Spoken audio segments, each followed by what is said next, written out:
Rohan, you are very, very passionate about animal welfare, adoption. You are Yes. a pet parent yourself. Uh, how long have you been a pet parent for? I have now been a pet parent for 9 years.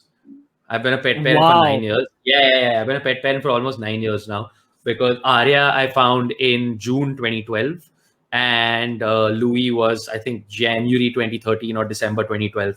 So Hmm. coming on almost 9 years of being a cat parent. So when Hmm. I first got Arya, I was just supposed to be fostering her for a week until Hmm. we found her a home. Hmm. Literally, like, and I was actually not fully into the idea when I first got her home. Like the first day or two that she was at home, she was always at home with the intention being that she was going to go elsewhere, Whoa. like in the sense that we were Yeah. looking for a home for her. Hmm. But sort of 4 days into it, like basically on the first day when she came and she started sleeping here on my neck like this, Oh. and she fit literally like in this much space, right? She fit. Um, and she was saying that way. I was still like, okay, don't get like too close. Don't give it a name. Don't give it a name. Don't give it a name. If you give it a name, it becomes real. Don't give it a name. Don't give it a name. Don't give it a name. Sleeps on my neck. Sleeps on my neck. By the fourth day, suddenly, and I was like, we might have found like a foster for Yeah. her. And I'm like, You are the if you child touch my that I daughter, never had. I'll kill you if you touch my daughter. Who the hell do you think you are? You take my child away from me. And that was that. And Louis also similar story. I was like, okay, one is enough. I can't deal with it. Hmm. Two will be a lot. And again, same thing. They just got along, and then it was just nice to have the two of them there. And I was like, fine, you can stay. And yeah, and then he's been around ever since. There are a number of misconceptions, I would say, about being a cat parent. I am myself a dog parent. I have been a dog Right? parent. So I have Rio with me, and Rio is my fifth child. I call him a Right. child. Rio is my fifth dog. Right. I've had dogs ever since I was like 4 years old. I have Right. always had dogs. Right. Even I So used I to had a believe dog. I that. had a dog growing up. I had a dog Huh, growing up, and my family currently also has a dog right now. So hmm, it's not like I don't hmm. like dogs. I love dogs also. But sorry, you were saying that you've had a dog since you were four, I've 5 I've years old. always had a dog, so I myself was fed this notion that cats are not easy to deal with. They'll not love you like a dog would. They'll not. They'll scratch you. They'll bite you. They're high maintenance. I was fed all these notions until uh, a very close friend of mine had to foster a cat like just like you. Had to deal. She was trying to find places for him to stay, but eventually, like exactly like you, she also got attached. कि अब तो बस ये मेरा बच्चा है.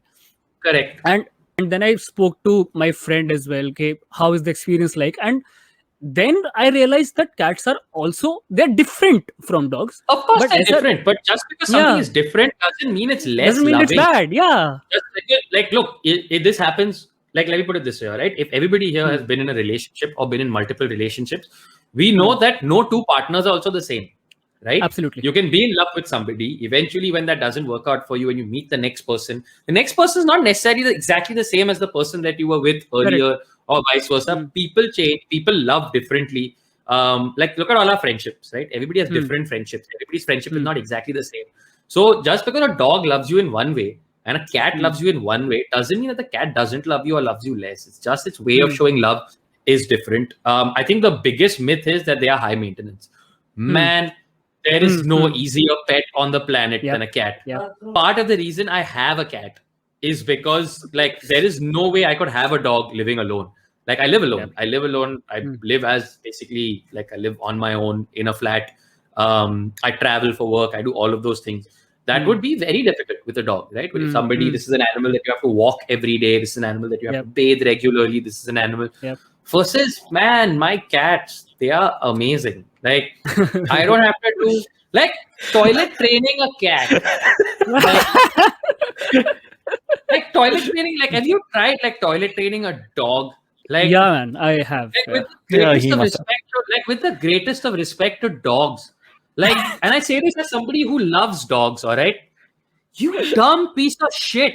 How did it take you 2 years to learn something as simple as go and pee until we've gone down? Like, like toilet training Arya was the single greatest experience of my life. I took a little box, I put litter in it, and I watched her. And all my friend had told me is that if they start scratching, looking like they're making like a hole or this thing or something, that's how you know they're about to do it. So I watched her like a hawk. I see her go Mm. towards this pillow and start to do this. I pick her Mm. up by the neck. I put her down in that box of Litter kitty box. litter. She Huh. does that. She goes, "Oh, this is perfect." She Yeah. takes her down and she pees in the litter box. And that was the only conversation we ever had about it. And it's been 9 years now. And Fuck. that adorable girl has never peed anywhere except that box. She It is like cats are too the good to definition. be true. Have you ever heard the expression plug and play for a gadget, Yeah. right? Like where you just Yeah. pull out of the Yeah. box and then you use it. Cats are plug and play. Since then, like nothing. She has never. Like if she pees outside her box, I know one of two things is up. She's either unwell or the litter Well. box is very unclean and she Mm. Or can't. maybe there's a dog in your house. Or there's a dog in my house. Or there's a dog in my house. That's the only three reasons. That's the only thing. Otherwise, it's the easiest animal to have in the world. Oh God, they scratch you sometimes. Mm. Yeah. So, So like, do dogs. it's like having a child. Occasionally, Mm. your child is going to break a glass or break a Mm. this thing or do a Mm. this thing or do whatever. This is the equivalent of that. This is an animal that is playing with you. It doesn't know its own strength and its own claws. Absolutely. Yeah. Sometimes it does this thing. Oh, boo hoo, you got a little scratch on your skin. What are you going to do? Like, how will you ever recover from this horrific, like this thing? If your cat is vaccinated, if your cat is not like outside interacting with randoms, as long as it's a house cat and vaccinated, man, all you have to do is a little Dettol and you're good. As long as you've been regular, like on your tetanus shots. What is this? Like, have you seen a Rottweiler? Have you seen what Rottweilers can do to people? Yeah. Like, I've had that done to me. Yeah. so then it's yeah, occasionally you get scratched. Like it's like deal with it, roll with it. That's okay. Raising a child for 9 years, you're gonna get a scratch, like little bit. And ऐसा नहीं है that dogs don't scratch you or anything. So even Of course, the yeah. same I've same had as teething cats. dogs, Yeah. man. I've had teething dogs bite me like anything, dude. Yeah. Like Yeah. not realizing while playing, like excitement mein aake, like fadak haath pe ek aa gaya, you don't even realize it. Dogs need a lot of attention. Always. Yeah. They need to for their wellness. They need to expend a lot of energy, and you Correct. have to give them attention to expend their energy. That takes a lot of your mental space as well. So Yeah. if so exactly as you said, it is the biggest myth I've heard that cats are high Dude, maintenance as cats- compared to dogs. Cats for like 90% of the day, they are on airplane mode. Like I don't even know what else to call it. Like 90% of the day, they're on airplane mode. Like I find my cats just passed out in different states. Have you ever been asked about the debate of adoption versus breeding? So Yes, I'm not a fan of breeding. So I've had, as I was telling you, I've had 5 dogs so far, and 2 of them have been strays who've been adopted. All others have been a product of breeding. Right. My present pet as well is a product of breeding. So I've had my reasons for that. जब पहले था मुझे पता नहीं था कि क्या what is the process that the animals go through in the breeding, etc. This time around, my reason was something different. So my wife was petrified of dogs, absolutely petrified, and I have always been with a dog, and I can't imagine my life without dogs. So Right. we had to reach a compromise. Ke, she'll have a pet who looks good, who's cuddly, who's good to play with, and who's not harmful, who doesn't look harmful, who can harm. Right. And I thought that's why she married. Wow. Nice. Wow. Ooh. Nice. Sick burn. Nice. Sick burn. Yeah. So a golden retriever puppy was what she settled on. So Okay. no one can say no to a golden retriever. So even she couldn't say. उसने कहा कि हाँ अगर कुछ आएगा तो ये आएगा, otherwise कुछ नहीं आएगा.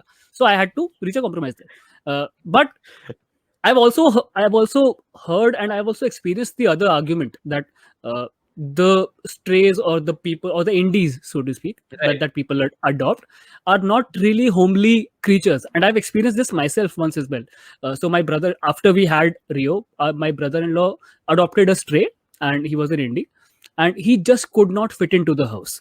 He Right. was very aggressive, and I tried to deal with him quite a bit, and we gave him good year and a half. We tried to mellow him down.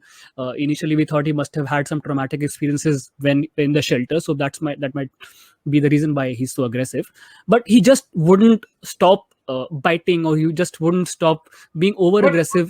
Could that not just be the case of the temperament of that specific animal, as opposed to Yeah. Like it's a Yeah. big extrapolation to go from there to all strays All have indies, huh? temperament issues, right? Or like all indies have temperament issues. Where it comes down to me is this, right? Like right now, you had very different reasons, etc. What of that? But what you often find by and large is that 90% of at least the people that I know that have breeds, it's an exercise in vanity.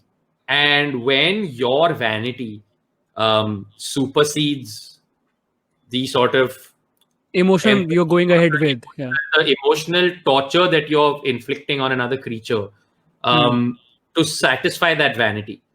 Um, like when I see people who have like Saint Bernards in Bombay or Delhi, Yeah. and you're like, Huskies. Yeah. what are you doing? I think what it comes down to is like, what are the conditions of breeding? And the problem is that what at least what I've been able to find is that more often than not, those conditions are just appalling. Yeah. And two is it's just, are you essentially sacrificing a creature's well-being for your vanity? And as long as the answer to both those questions is no, then to each their own, I guess.